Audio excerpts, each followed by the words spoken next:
All right, let's jump right in with a pretty wild idea. What if you could actually build wealth every single time you go to the grocery store? That's the radical promise of a new investment model we're going to break down today called Barneskeown.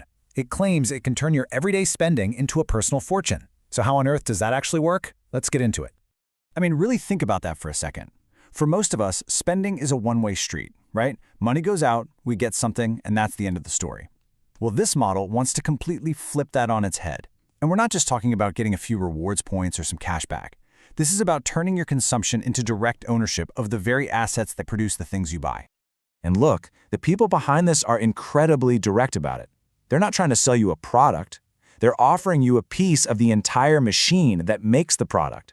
So think of it less like you're buying a snack and more like you're buying a tiny slice of the farm, a piece of the factory, and a bit of the delivery truck, all of it bundled up into one digital token. Okay, so the big question is, how is this even possible? Well, it all comes down to their core concept, something they call the consumer-to-asset integrated economy. Now, I know it sounds like a mouthful, but stick with me because this is the secret sauce. This is the engine that makes the whole system go. So let's break that down. Vertically integrated just means they control the whole shebang, from the seed in the dirt all the way to the final product in your hand. AI optimized means they're using technology to slash costs and be as efficient as possible. And maybe the most important part, land-backed. That means your investment is tied to a real, physical, tangible asset. The bottom line? All the profit that usually gets eaten up by middlemen is instead captured and funneled directly back to you, the investor. Okay, so now we get the structure, but let's look at how it actually makes you money. The source material calls this the profit flywheel, and it's designed to be a virtuous cycle that just builds on itself, gaining momentum and value over time. The whole thing is powered by 4 separate but totally interconnected revenue streams. And the real magic here is that each one is designed to feed right into the next, creating this amazing compounding effect that just drives more and more growth. And this lays out the process perfectly. First, your investment helps buy a hard asset, farmland, which historically appreciates in value. Second, that same land produces commodities, creating a steady, reliable stream of revenue. Third, AI gets layered on top to optimize the whole supply chain, which maximizes profits. And finally, all that extra value, that surplus, flows directly back to you. I mean, this is a level of top-to-bottom ownership that's usually only for huge corporations, not for everyday people. This creates an unbelievably powerful feedback loop. You see, more consumers create more demand. That demand helps fund the purchase of more land. More land means more production and, you guessed it, more profits. Higher profits lead to better returns, which then attracts more investors. And the whole cycle starts over again, getting stronger and spinning faster every single time. Your consumption literally becomes the fuel for your own investment's growth. So, we've seen the mechanics, we get how it works. Now let's check out the actual investor pitch. The source material breaks it down into 7 financially irresistible hooks. Basically 7 key arguments for why this is the future of investing. We've already hit on a few of these, right? That awesome self-reinforcing flywheel and owning the entire value stack. But there's one hook here I really want to zoom in on because it's designed to tackle one of the biggest concerns in the world of digital assets today.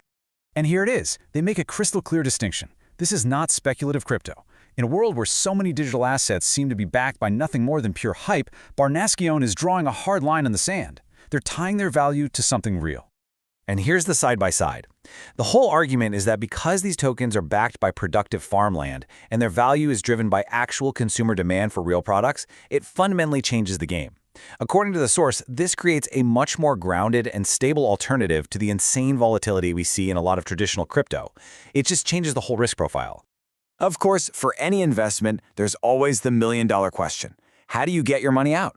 What's the end game? And, just as importantly, how does a super transparent model like this stack up against the, let's say, more opaque world of traditional financial advice? Well, the model lays out 3 very clear paths to getting your money. First, the entire company could get acquired by a huge food conglomerate. Or it could be bought by a big investment platform. And third, the tokens themselves could become tradable on secondary markets. The key takeaway here is that having multiple exits gives you, the investor, flexibility and helps lower the risk. You're not banking on just one single outcome. When you see a new model like this, one that's so detailed with clear mechanics and defined exit strategies, you can't help but compare it to the traditional world of wealth management. And well, that comparison shows some pretty stark differences when it comes to transparency. So just to put this all in context, let's look at a source that details a more conventional firm. We can see what they do. It's all the standard stuff, right? Increase estate value, enhance retirement income, all good things. But then you ask the important question, how do you do it? And the answer from the source material is a proprietary method called GEM with a trademark symbol and a mention of testimonials, but there are no details on either one. It's basically a black box. And that really brings us to the final thought, doesn't it? As these new investment models come out promising total transparency, from the profit flywheel all the way down to the exit strategy, it really makes the opacity of the older, just trust us methods stand out. It leaves you, the investor, with a really important question. In this changing financial world, where do you place your confidence? And what do you do when the answer to how is a trademarked acronym you can't even define?